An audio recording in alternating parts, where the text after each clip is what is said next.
In my previous screencast, I gave an intro to test-driven development. You'll remember the 3 steps of the TDD waltz, and hopefully you've started applying it, because that's really the only way to learn, is to do it. Now, when I share that I use TDD to write iOS apps, I'm often asked the question, but do you do that for Vue controllers? And I say, well, yeah, like, why wouldn't you? And because I get this question so often, I've started to wonder, what's behind it? There seems to be this idea that unit testing isn't possible or isn't practical for user interface code. And I think it comes down to not knowing what you can do in a unit test. Specifically, the different ways you can approach verification or the actual testing part of the test. So let's start there with an overview of the different types of verification.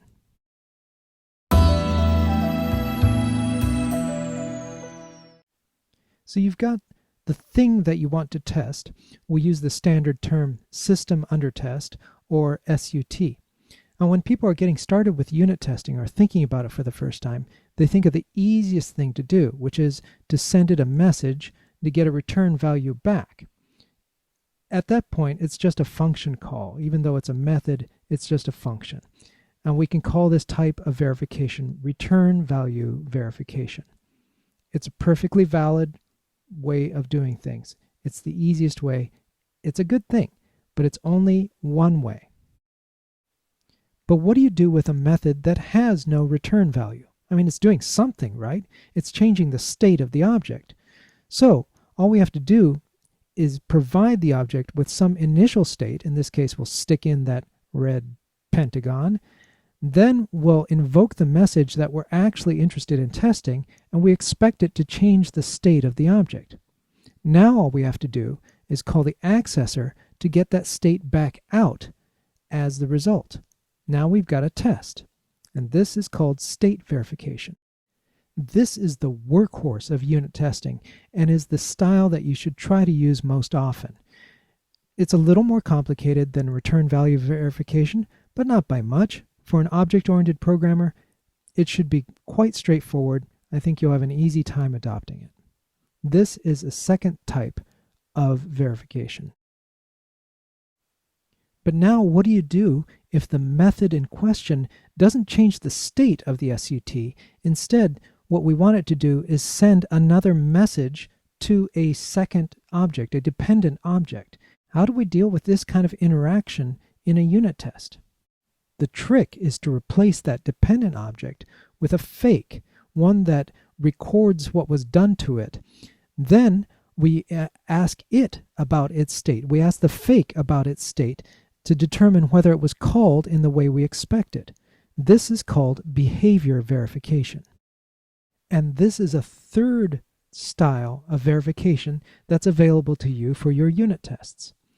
Now, behavior verification can be abused. If you overdo it, you'll end up with tests that are overspecified and therefore fragile. But if you do it right, it's a powerful and effective way of testing the interactions between objects. Now, think back to the first screencast where I'm answering the Stack Overflow question about a method that's interacting with another class, NSUserDefaults. It's reading stuff from user defaults, it's writing stuff to user defaults, and the question was basically, how do you write a unit test for this? So the block diagram looks like this, and instead of the real NSUserDefaults for a test, I specify a fake user default using dependency injection. So I've already shown you behavior verification. If you need a refresher, go back and watch the first screencast. So we have a palette of options when it comes to verification. We've got return value verification, state verification, and behavior verification. And that's in order from easiest to hardest. You want to favor the easier ones, but you want to keep all 3 in your pocket available to you. They're your tools.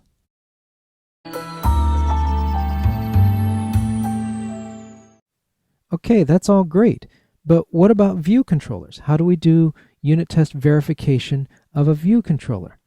And the answer is it's actually somewhere between 2 and 3. It's state verification, so we don't use a fake object, but the state tells us what the behavior is going to be. Let me show you. Let's focus on a simple case. UI button. It's about the simplest thing there is. Assuming that you create this in Interface Builder, you've got an outlet for the button, you've got an action that you want invoked when the button is tapped, and so in Interface Builder you draw a connection from the outlet to the action. Pretty straightforward. How do we write a unit test for this? This is what you paid the big bucks for, right? It actually takes 3 tests. Test 1 is the outlet hooked up, that is at all, to the button. Test 2 is the outlet connected to the action that we expect. Then test 3 is go ahead and invoke that action directly. In this way, we've simulated what happens when the user taps on the button without actually going through and creating a tap event and funneling it through Cocoa Touch. This is a technique that Apple engineer Chris Hansen described way back in July of 2006 for Cocoa, that is Mac development, doing TDD of Mac user interface stuff. So this is a tried and true technique. It's been around the block. Enough hand waving. Let's go to a demo and you can see it in action.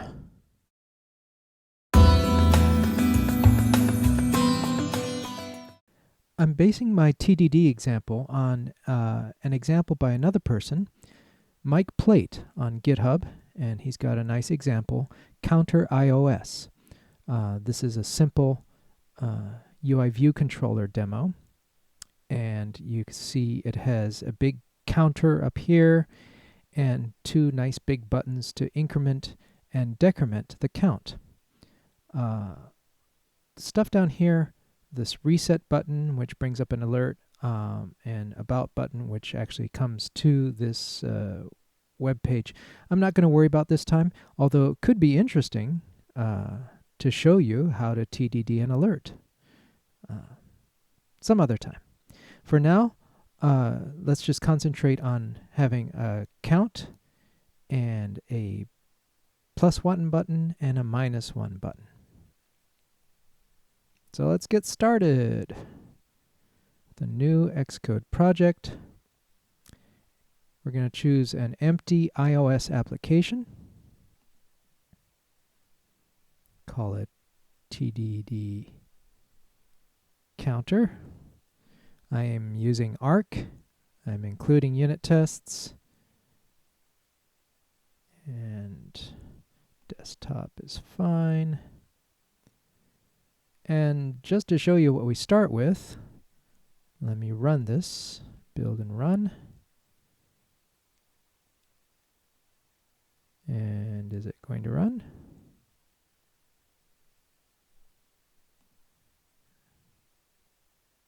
There it goes. Nothing, a big empty nothingness. That's fine. Stop. I'm going to assume you watched the first video, so I'm not going to explain some of those things, like I'm getting rid of these Apple's stub tests. And I already have my test case template, which works in a single file as opposed to Apple's. And I'm going to make this counter view controller test. Make sure it goes into the test target, not the app. And I'm going to get rid of some stuff. We don't need OC Mockito. We're not going to be doing any mocking this time, but I will be using Hamcrest. Let's get rid of this example here and go ahead and fill in the name of the class that doesn't exist yet, counterviewcontroller.h. Let's make that. Say new file, an Objective-C class, subclass of UIViewController, that's what I want. CounterViewController into the app, not the tests, like that. How is that? Oh, I need to include Hamcrest. Let's go to Finder and do desktop and grab. I already have OC Hamcrest downloaded, of course. I'm going to grab the iOS framework and just stick it here into the frameworks into the test target. And boom, that's happy. And now I'll set things up the way I like. Option click on the header to bring it up there. Shift option click on the implementation. Double click on the plus like that. That is good.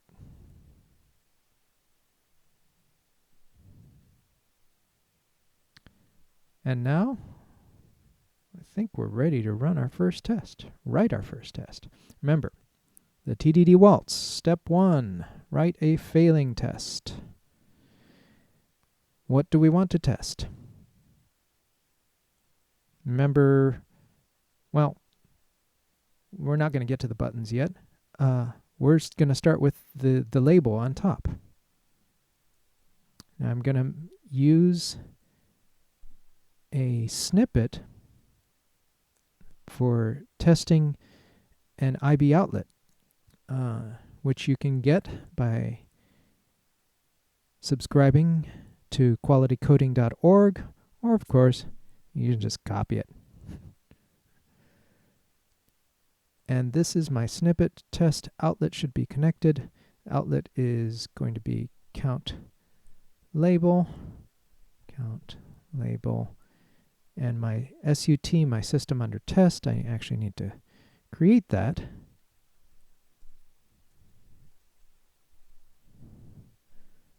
Alloc init. Now this is kind of interesting. Let me show you this. Most people probably prefer to say init with nibname and bundle because that's what Apple says the designated initializer is. Well, I really don't like that. I may blog about that another time, where why should I have to specify a nibname if it's tightly paired, as it is in this case, with the view controller? Instead, I'm going to go like that, and Cocoa Touch figures it out. Apple's documented this. It'll go and look first for a nib named CounterView, because this is CounterView controller. Okay? So now this is not compiling yet. I mean, Xcode is telling us that, and that's fine. This still counts as a failure. So let's add an outlet.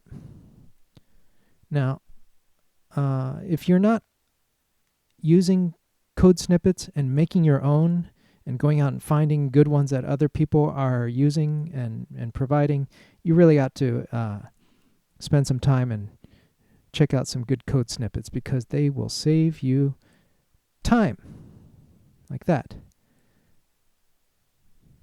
UI label, count label. This should now compile, I think. Is this going to go away? Yep. Now I command you to run the tests. And we get the failure. That's good. We've written a failing test. That's step 1. Step 2, the simplest thing that passes. We need to create a nib for this. And for you nib haters, all the principles I'm going to show you, of course, apply if you code it yourself.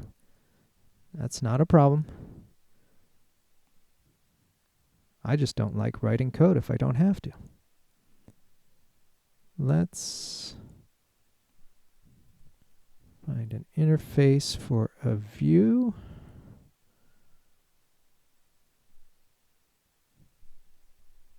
Counter view. In the main app, like that. And I want to add a label to it.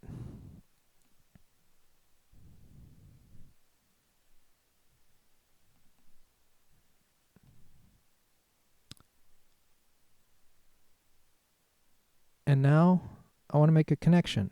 I'm going to control, click, drag. Did I go the wrong way?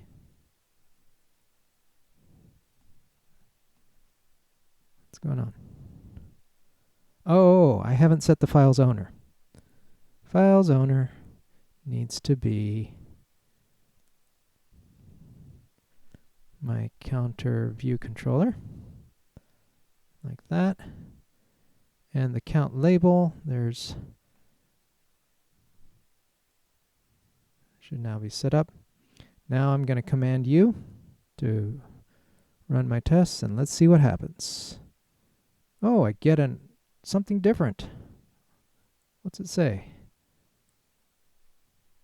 I can't quite see, so I'm going to switch to this. And it loaded the nib, but the view outlet wasn't set. Oh, well, that's good to know. Sure enough, I need to set the view. See how it's catching me? Command U. And now we have a label. And this is kind of handy to keep the nib on a different tab. We'll jump back to our 3-panel tab here with the tests, the header, and the implementation. I forgot to get rid of this noise.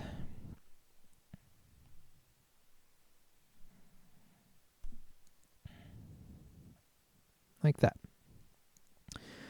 So there's our first test that we have a label. But you know what? I'd really like that label to have an initial value of 0. So let's say that test initial count label should be 0. And I'm going to assert that the count label text is 0. Like that. Command U. I expect this to fail. By the way, I didn't before I got here, there was the refactoring step. There really wasn't anything to refactor, right?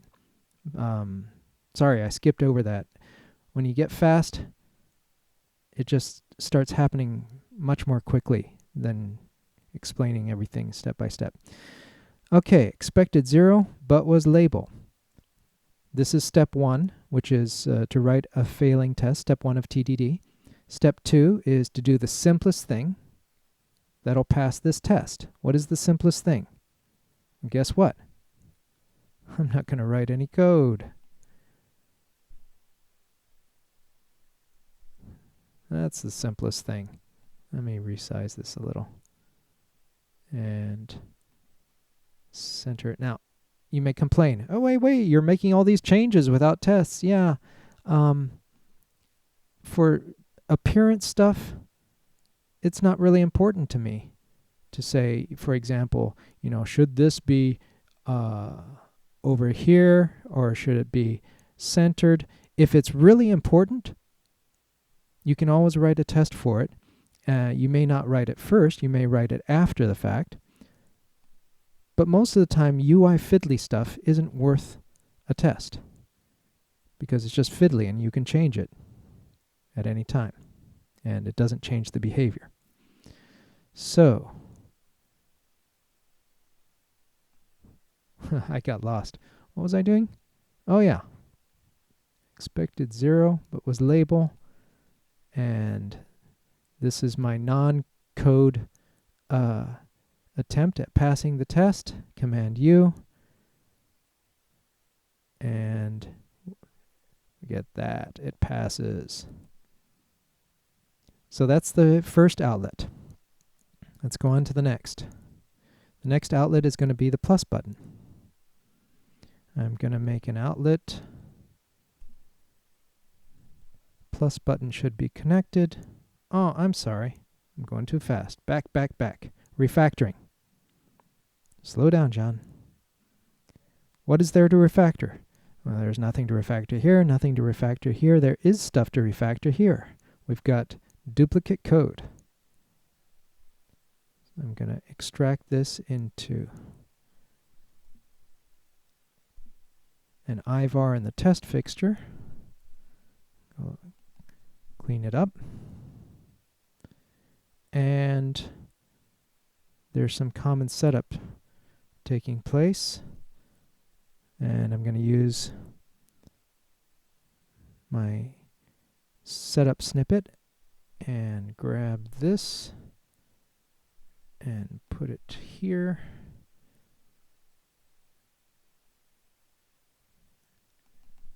Get rid of it here. And I can, now I've done some refactoring. I want to run my tests. I should still pass. We're good. There's still some repeated code. What the timing of loading the view, and I failed to explain. This is part of UI view controller unit testing, is to say, sort of pretend to access the view, which will force iOS to load up the nib. The timing of this in a test can vary. You may want to do some stuff before the nib is loaded. But in this case, I'm not going to worry about it because this is the way things are now. I can always change my mind. Refactor, Command U. Good. And you see how it's simplified the tests even. So now we're done with that. Let's make a plus button.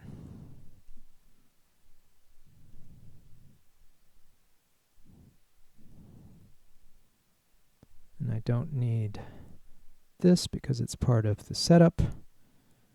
And this is going to complain because there is no such outlet.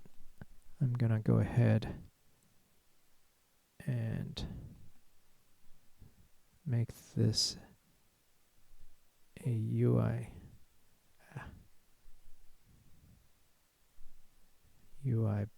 button called plus button. This should compile and the test should fail. And it does. Back to the nib. Let's add this button. I'm going to change again. If it's important that, no, I'm not going to write a test that this is +1. If it's important enough, if it's risky enough, sure. But this is just UI fiddly stuff. Let's see about connecting this. Wrong way again. wrong way. I always get that wrong. Connect the file's owner. Command U. Expect it now to pass. Is there anything to refactor? No. Moving on. Remember that the general pattern for, in this case, a button, is to make sure, as we've done here, that there is a button. Step 2 is to test its action. And again, using a handy code snippet, I'm going to say test plus button. I'll explain this here. The test, don't need that.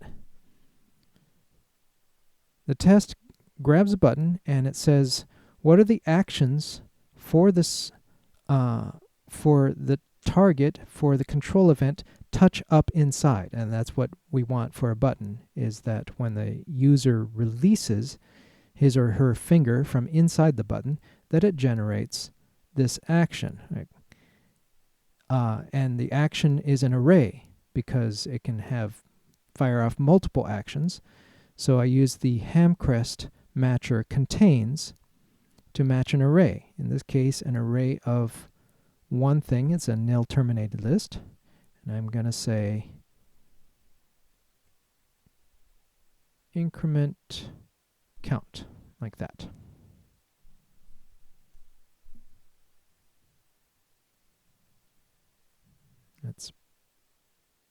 Let's run the tests. Why not?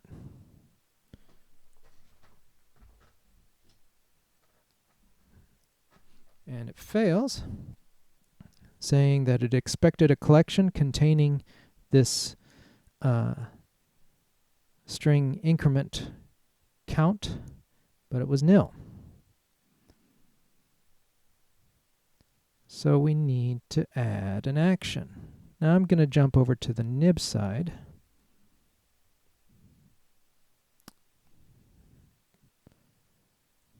And show our connections. And let's look at the connections for this +1 button. And here's touch up inside. I'm going to drag this over to make an action. Increment count. It's got a sender, so it's going to add that colon there, and it's created an empty stub. Command U. Will this pass? Sure does. Jumping back to the code. So now we have a test that the button exists. We have a test that the button will call this action. Now all we have to do is call the action. Say increment count.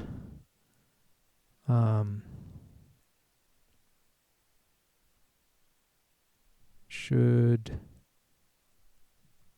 add 1 to count label, something like that. When I increment count, I don't really care about the sender. Then the count label text should be 1. How does that look? That looks fine. Command U, I expect it to fail. Okay. What's the simplest thing that will pass this test? Why, it's to come over here and set the count label's text to 1. I know, it's dumb. But this verifies our plumbing of the test. I expect this to pass. It does. Is there anything to refactor? No, not really. But now we should have a button. Well, it's not incrementing. All it's doing is setting it to 1. That means we need another test. In fact, let me change this to increment count once, as opposed to, let's make a new test, increment count twice. Should add 2. And we'll have 2 increment count calls. I expect the label text to be 2. This should fail. So clearly, this needs now, this action needs to be expanded. I'm really going to need an instance variable now, so let's go ahead and create one. Count. And we'll increment it plus plus count instead of count plus plus, please. I may blog about that sometime.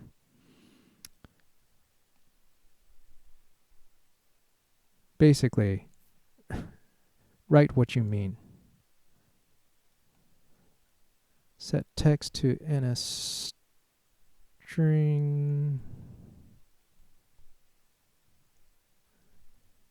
with format of turning this count into a string like that. Let's try it. Command U. And it passes. Is there anything to refactor? Still no. I'm just going to keep whizzing along here. Now we need a minus button. Kind of like that. Minus button should be connected. This will complain. I'm going to copy that. Minus button. This should now compile and fail.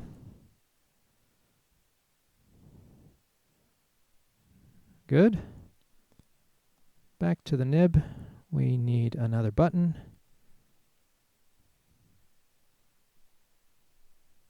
And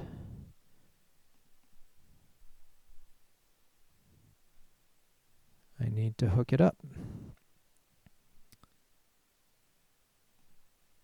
There's the minus button, like that. This should now be connected. Command U. I expect my tests to pass. We jump back to the main view. Anything to refactor? No. Next, the action. Remember, we make an outlet, we set its action, say minus button action, and I want this to invoke decrement count. Command U, and that's good. Back to the nib. I'm going to select the button, say touch up inside. It's going to create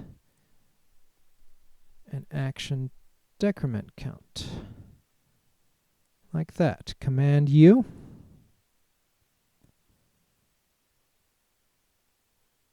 Something went wrong.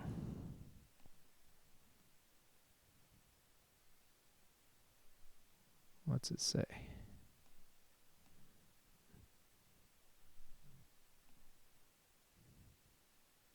Oh, ha ha ha. See? It caught me.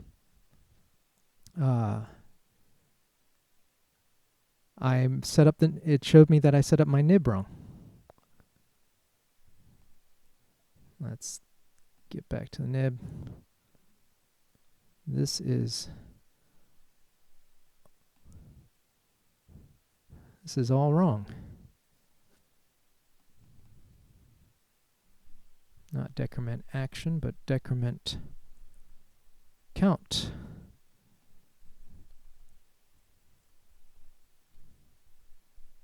Like that. Let's try that instead. Command U. I love the unscripted failures. What's going on? Hey. Okay, I used to love the unscripted failures. Ah ha ha. You see, my connection is wrong now. It still wants to go to decrement action just because I change it here. This will help answer a question I got, which is why should you TDD a view controller? People get stuck there. Other people say, well, why should you? Well, here, it's catching me. Touch up inside. Want it to go to decrement count. Let's try this instead. Command U. Okay, good. Now, we've got the button. It has an action. Now I just invoke the action. Say decrement count once should subtract 1 from count label. Decrement count. And I expect the text to be -1 since the label's starting from 0. Let's try that. That's fine.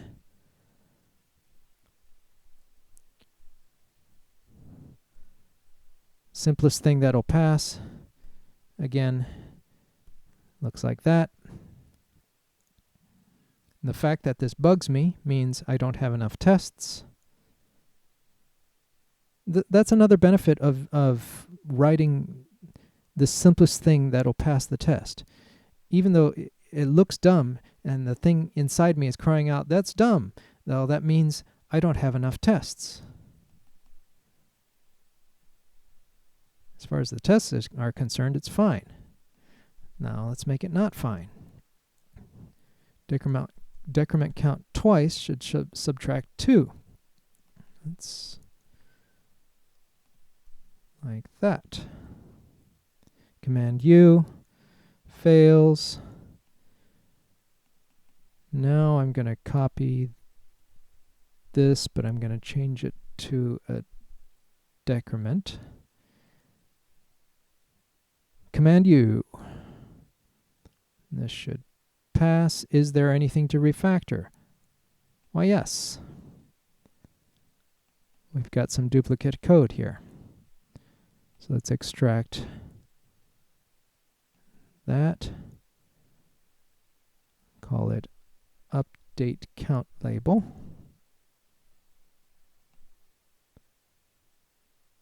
And that's fine.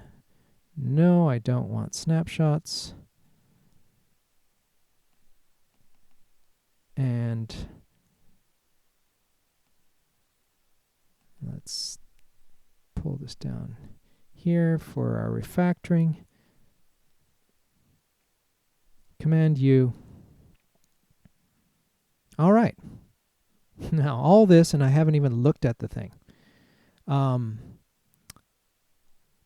I think I'm done. Want to see? Let's come to the app delegate. Actually, let me just show you. Let's build and run. And there's nothing. What's going on? If we look at the log complains that it's expecting a root view controller. Well, let's give it one. And I'm going to cheat a little bit here. I'm not going to write a unit test for this, partly because did finish launching is another topic. But let's set the root view controller. I need to include my controller here. Counter view controller. alloc init without specifying a nib name.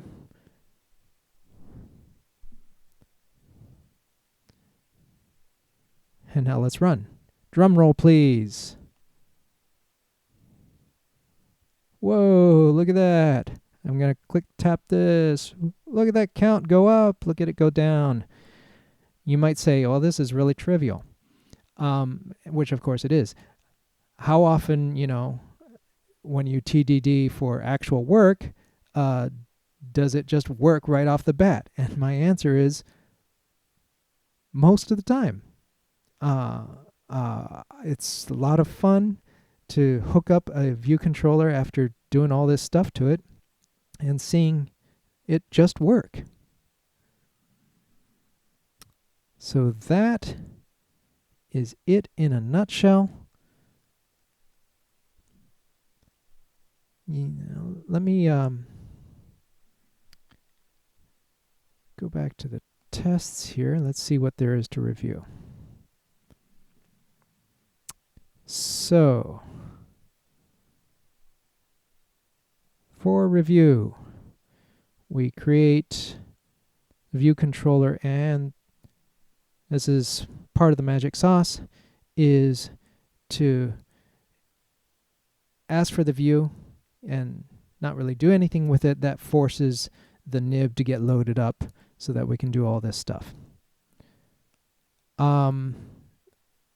You saw some of the reasons why TDD is good for a view controller. It's to catch mistakes in the nib. So there are two things that it does. One is it catches anything that's hooked up wrong in the nib. Have you ever had something accidentally disconnected, or have you ever refactored something? Like remember I had the wrong name, and then I changed it and I expected it to work. It caught me. So that's one reason to do TDD. The other is, of course, that I've now created a safety net for my code so that I could do things like refactoring. Just doing stuff, refactoring from a menu, Xcode's menu. Just because there's an automated tool for it doesn't mean you don't need unit tests. You need unit tests to check. How often has it failed on you? How often have you been reluctant to rename something because you're like, I don't know if automated renaming is going to work? Well, I never have a problem with automated renaming, not because Xcode doesn't fail on me, but because my unit tests catch me. Now, one more reason for doing TDD of a view controller, I want you to consider this, is this view. Right now it's at the root. I can just run the app and I'm there. But consider, it's got, this increment decrement.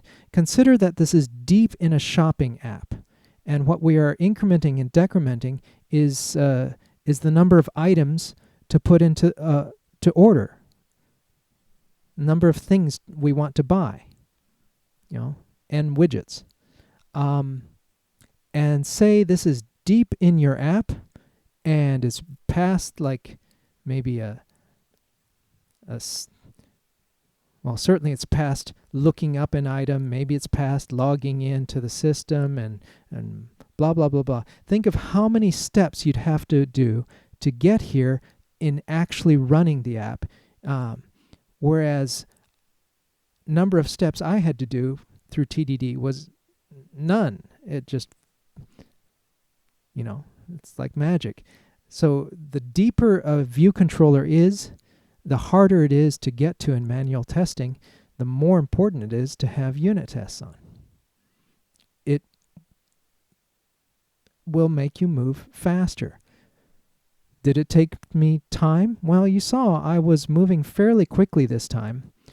But even that was slowed down because I was narrating. Once you get up to speed, tests themselves don't take a lot of time usually. Now, it can take some time to puzzle through what the test is, but that time pays off in spades, especially for a view controller.